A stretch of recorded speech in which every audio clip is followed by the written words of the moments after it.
Keep this frequency clear. Keep this frequency clear. CJAM. Redefining radio in Windsor, Detroit. We are 99.1 FM. Keep this frequency clear. Coming to you live from the MediaPlex in downtown Windsor, this is a presentation of St. Clair College Journalism.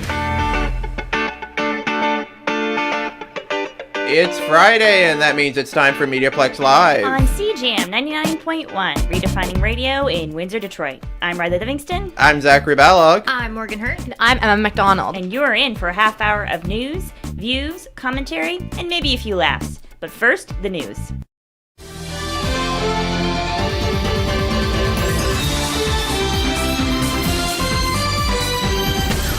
St. Clair College is hosting a fall open house on Saturday, November 12th from 10 a.m. to 1 p.m. Come and visit us here at the MediaPlex. Explore the programs we offer, learn about scholarship opportunities, and meet our faculty. Visit discoverstclaircollege.com to register. Or just show up. We'll buy the coffee.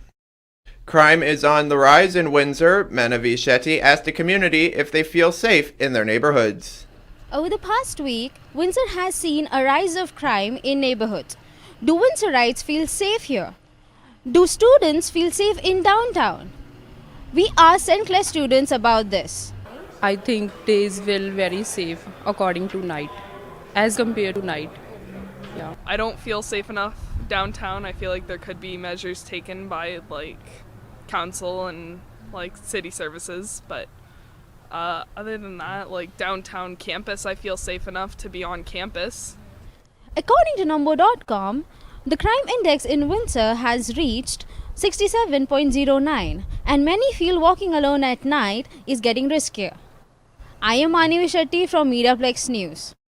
Well, Emma, it's been cold all week, but how about dialing up a reprieve for the weekend? After all, you're the weather person. Can you do that? Well, after this week's cool temperatures, this weekend is going to have a much appreciated shift.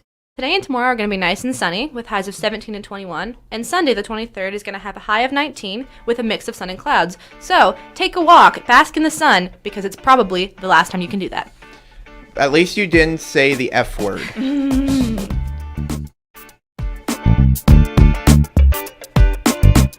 You're listening to MediaPlex Live. On CJAM 99.1, redefining radio in Windsor, Detroit. On today's show, Crime Stoppers drops by. And zombies are weird, but the scare house might be weirder. We visit the Capitol Theater. And the sports guys are in the house. All this and more on MediaPlex Live. On CJAM 99.1 FM, the Jammin' One.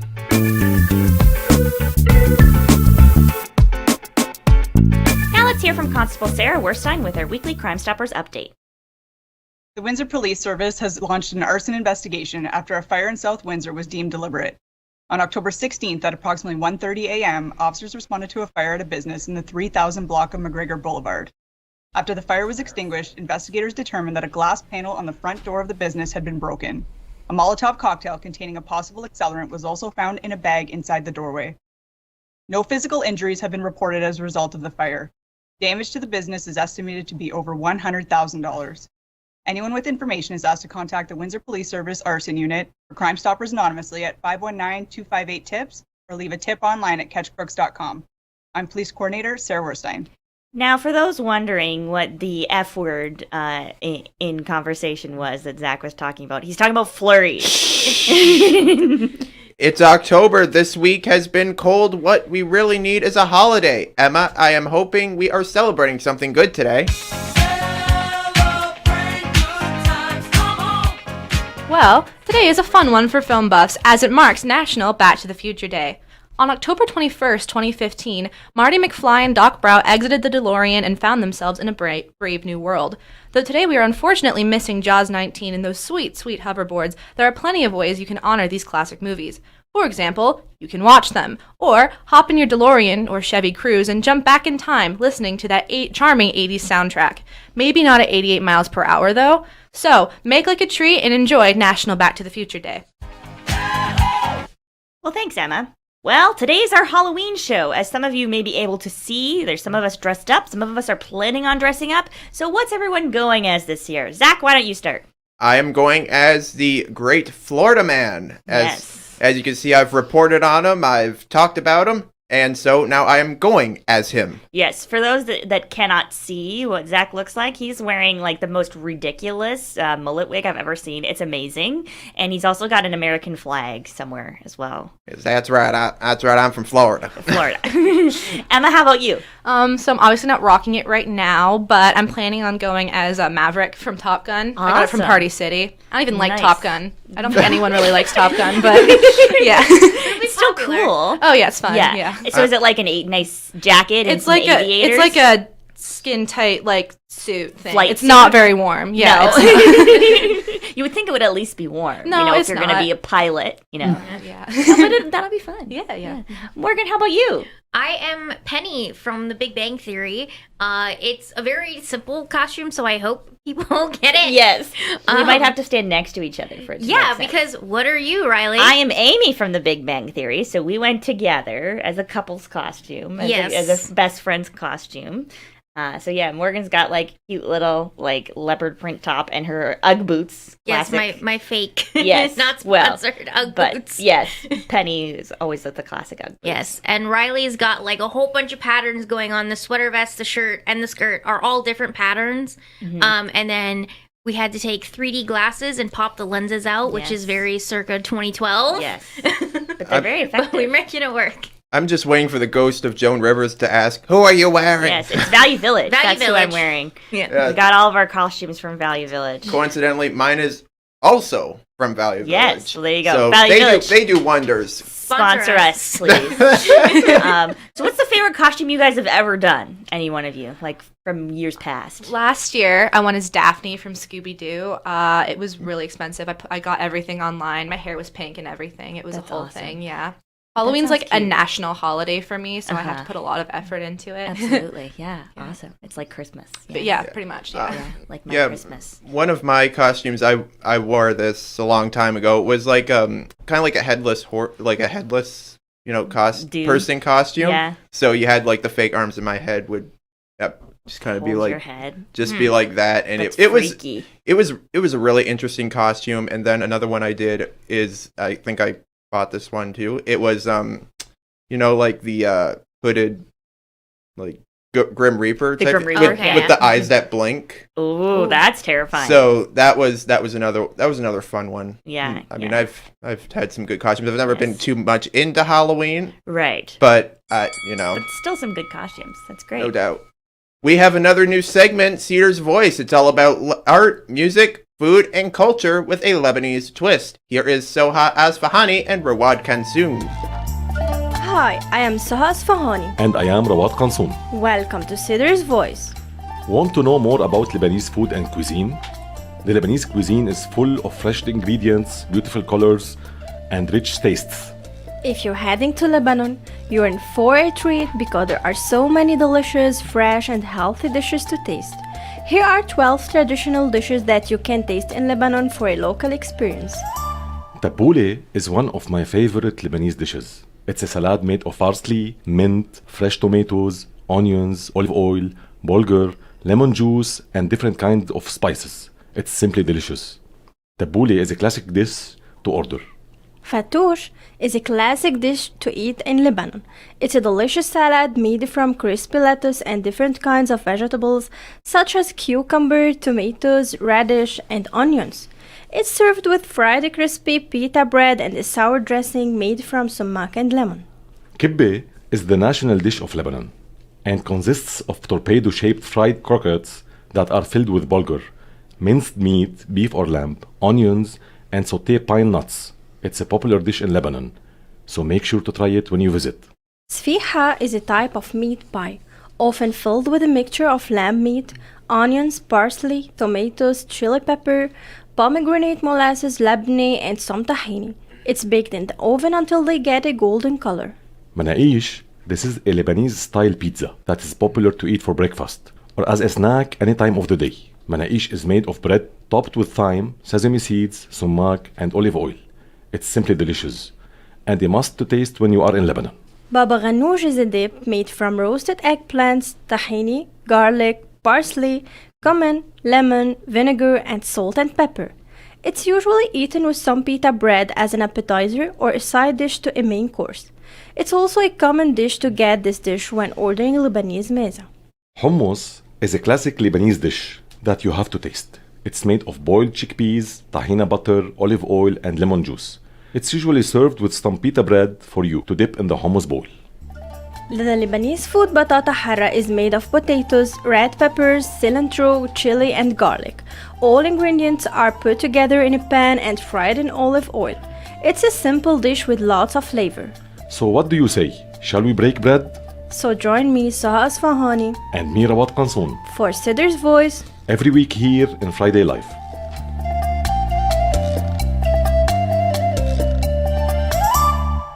Well, Zach, it's time to welcome the sports guys for our newest segment. Let's give it up for Cam Segan and Jesse LaRouche with Sports Talk.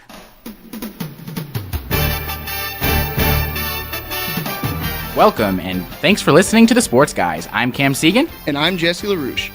What a night in football. Finally, a Thursday night game with some points. 42-34 was the final score, as you saw Kyler Murray and the Cardinals beat the Saints. DeAndre Hopkins made his return last night following his 6-game suspension, putting up 10 catches for 103 yards. Not only did we finally witness points on a Thursday night again, but there was also a blockbuster trade in the NFL last night.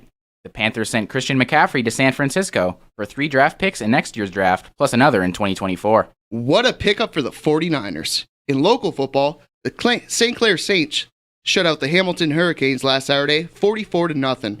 Quarterback Andrew Brush dominated with 4 total touchdowns and nearly 400 yards. Was quite a sight to see. The Saints will be taking on the London Beef Eaters this Saturday at home for the OFC Championship.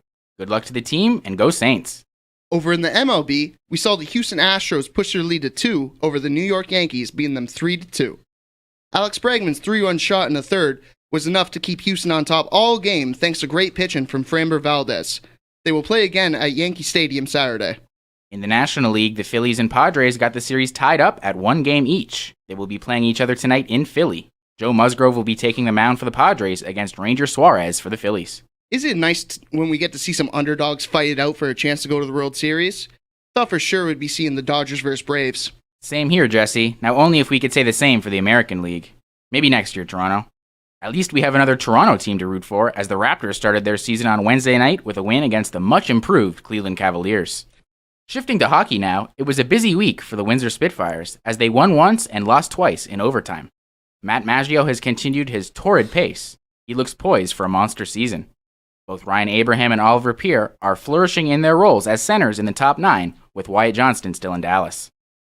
Matt Nishka has played all but 1 game in between the pipes this season. With a back-to-back Lumen, expect Joey Costanzo to get some action this weekend. The Spits are back in action tomorrow night in Flint against the high-powered attack of the Firebirds. This has been the Sports Guys. Thank you for listening. And see you next week.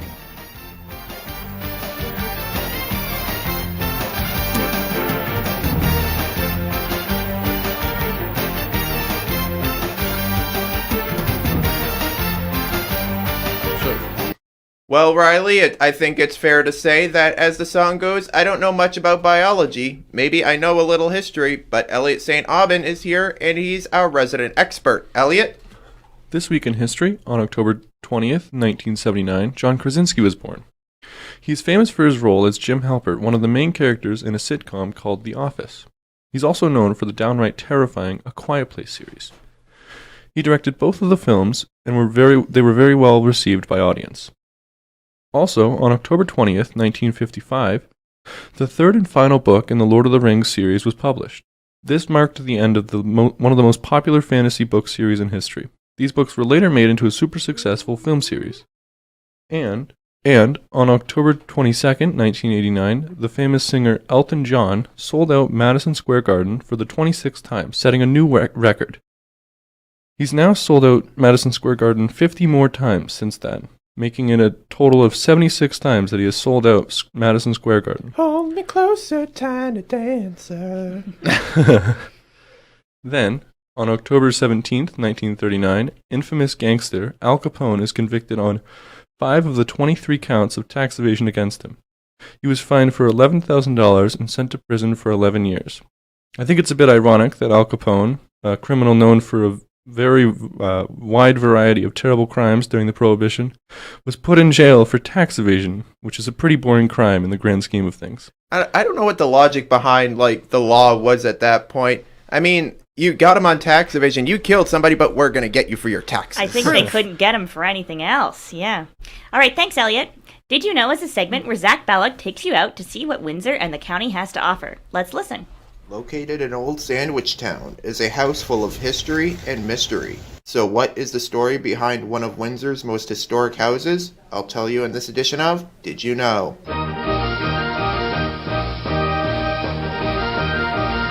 The Duff Bobby House was built here in 1798 by Alexander Duff. According to heritagetrust.ca, the Duff Bobby House spent 9 years as a fur trading operation. Politician James Bobby bought the house in 1807, and it is reported that Bobby hosted a dinner attended by the great Shawnee Chief Tecumseh in 1812. The Bobby House has also experienced some paranormal presences. Matt Pritchard, the education coordinator for Museum Windsor, discussed with me some of those hauntings. I've worked, honestly, a few night bookings here and stuff with different paranormal investigators. None of them happened to come across a dog on the times I was here, but definitely a little boy. And they did actually find a few spirits passing in and out of here. And they did find one that felt kind of dark. The more you know. For MediaPlex News, I'm Zachary Balog. The Capitol Theatre has a long, rich history in the city. Virad Kansoon reports. The Capitol Theatre is a historic theatre in Windsor. It opened in 1920 and recently celebrated 100 years of history of performing arts. Capitol Theatre is the largest single-floor theatre in Canada, with 1,995 seats. It is now a performing arts centre owned by the City of Windsor, but operated by the Windsor Symphony Orchestra. The theater, when it first opened, would play vaudeville stage productions at the beginning, and then transition to showing cinema. On the opening night, the theater had everything from singers, comedians, a sharpshooter on stage, and then actually showed a Buster Keaton short film. So all in one day. So they kind of did a little bit of everything. Later, through the years, famous players had ownership of the building, doing some renovations to change the layout from one space into 3 separate spaces that still exist today. Over 100 years now, everybody who comes into this theater has wonderful memories. People in our community, people who have performed here or have worked here in the past. And so for the 100th anniversary celebration of the theater, which was in 2020, we decided to launch this Memories campaign. It's an initiative to invite the community to share their favorite memories of the Capitol Theater so we can archive them for internal use, and also to do a community message board. Gali says people can share their memories, which will be showcased during a community event in the new year. A lot of people love to share their memories of the theater, and we have a couple of gems that we're holding on to unveil at our February event. But there are some children and grandchildren of people who worked here in the 40s, for example, and they've captured those memories and have shared them with us. The Capitol Theatre is a treasure that will remain a witness to many beautiful occasions and will be immortal in many people's memories. For the MediaPlex News, I am Rawat Mansour. Zach has a reputation for weird news, but this segment is news and reviews. We'll be the judge later if it's weird or not. I'm guessing yes. I'm just known for being weird in general. Welcome to the part of the show where I review movies, TV, and music, new and old. It's time for Zach's Views and Reviews. Today's another double feature, and what better film to feature than Ghost Ship? This film, starring Juliana Margulies, is about a crew that salvages a ship from 1962. This film had it all, from the hauntings to the really good effects. The plot twist was exquisite, 4 Z's. Time for the film everyone is talking about, and that is Halloween Ends. This movie was more Halloween Ends 2 hours of my life. This movie for me was a bit all over the map, and I got so confused in several places. As for the ending, it was the perfect way to get rid of Michael Myers. Though, how much you want to bet he'll be back? 2 Z's for me. Time for the musical portion of the segment, and I will be talking about the song Highway Don't Care by Tim McGraw featuring Taylor Swift and Keith Urban. This song has always been a favorite of mine from Tim McGraw, and not for the obvious reason. But its melody is a mix between somber upbeat, despite the song's message that addresses the dangers of texting while driving. It is true, the highway does not care. And now here to take us out, Tim McGraw, Taylor Swift featuring Keith Urban with Highway Don't Care.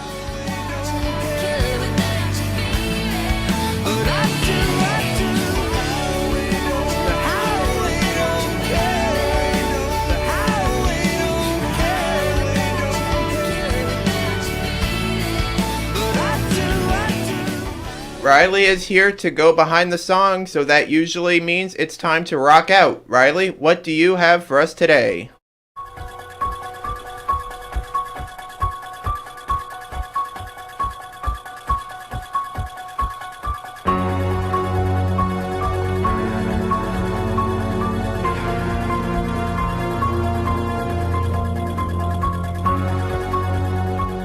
Well, it's that time again. Spooky season. Halloween is just around the corner, and today I would like to explore some classic Halloween tunes. You just heard the theme from 1978's Halloween, composed by John Carpenter. But let's see what else we can find. Special thanks to Morgan Hurt for helping me compile the songs for this episode. First up is the iconic Monster Mash by Bobby Boris Pickett and the Crypt Kickers, released as a novelty song in 1962. This is one of the classics. He did the Monster Mash. It was a graveyard smash. Also in the novelty song category is The Purple People Eater by Shep Woolley, released in 1958. This one topped the charts in Canada. It was a one-eyed, one-horn flying purple people eater. One-eyed, one-horn flying purple people. Getting spookier, let's follow Harold Ramis, Dan Aykroyd, and Bill Murray for some ghost hunting with Ghostbusters by Ray Parker Jr. and released in 1984 with the movie. Something strange in your neighborhood. Who you gonna call? Ghostbusters! And here's an internet classic, Spooky Scary Skeletons. This song was originally released by Andrew Gold as a children's song in 1996, but in 2013, Yov Landau created a dance remix of the song, and ever since, every Halloween, the song makes a resurgence. Spooky, scary skeletons and shivers down your spine. Continuing on, the Addams Family theme is another classic by Hollywood composer Vic Mizzy and released in 1964. The classic melody has been the subject of many parodies over the years.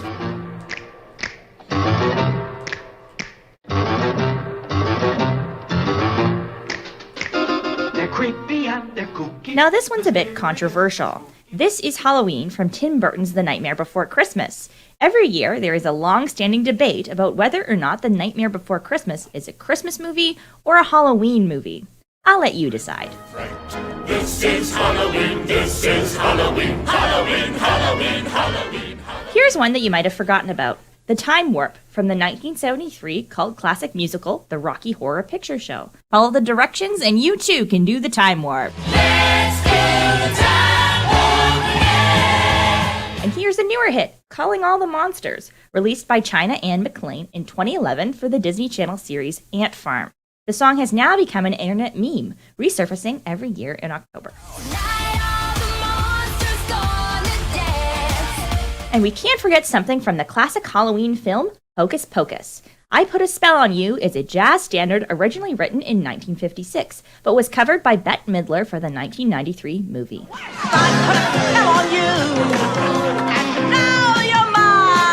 Well, thanks for exploring the songs of spooky season with me. Check out my Twitter at rs.livingston for a full playlist of all the songs mentioned and more that didn't make the cut. Michael Jackson, take us out.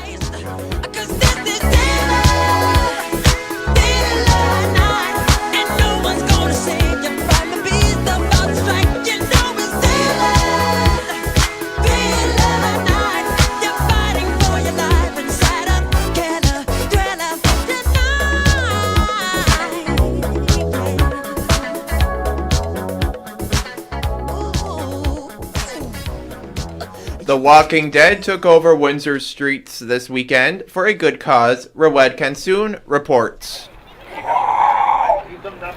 Windsor Zombie Walk is a fun free event that takes place each year, providing funds and non-perishable for zombie-themed charity, helping people in need.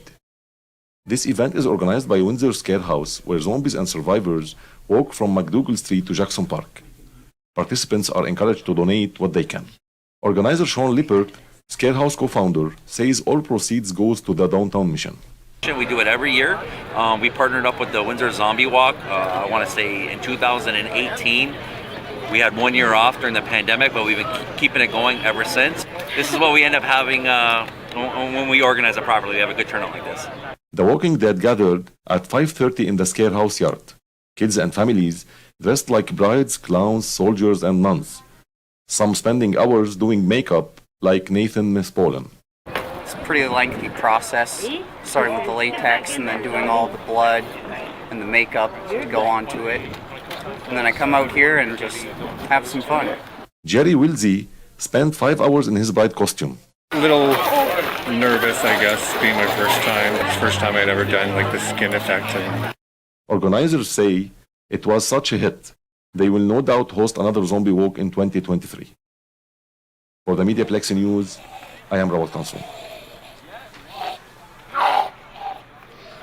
Those are some pretty creepy zombie effects. If you've seen the TV version of that, it's terrifying. There's that intro. There's a whole it's a whole different feeling when you're hearing it. Yes, Zach's eyes were bulging out of his head. Sticking with this theme, are you a fan of dark and creepy places? If so, Scarehouse Windsor is the place nightmares are made of. Donna Tuckwell reports. For the past 14 years, owner and co-creator of Scarehouse Windsor, Sean Lippert, has been bringing adrenaline seekers' fears to life. On average, how many people would you see in the run of a normal night? Oh, a couple hundred.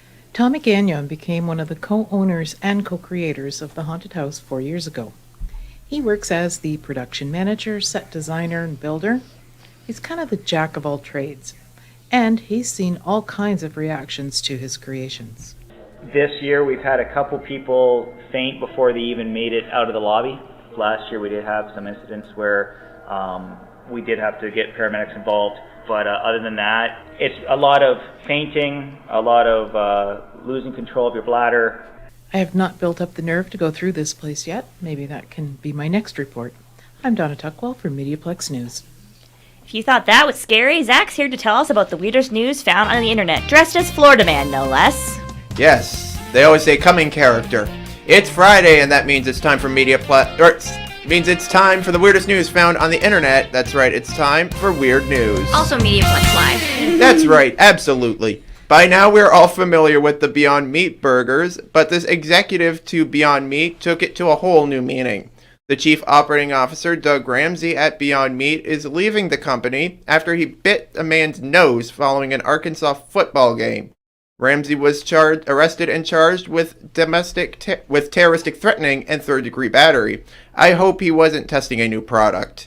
Time to travel to the place where biting a man's nose is the least of their worries. It's time for Florida Man, does whatever a Florida man can. Look out, here comes the Florida Man. Lakeland police received a call that a man was eating pancakes in the middle of a crosswalk, disrupting the local traffic. Florida man Kieran Thomas was sitting at a small TV tray in the middle of the street, just chewing away at his flapjacks. And when police came to the area, Thomas was gone. However, the whole thing was posted to Facebook, and he was charged with obstruction in the roadway and disrupting the free flow of traffic. This man is a hero. Well, that's the weirdness for this week. Time to get a little punny on this Friday. Why did Adele cross the road? To say hello from the other side. I'm Zachary Balog. You cannot make this stuff up.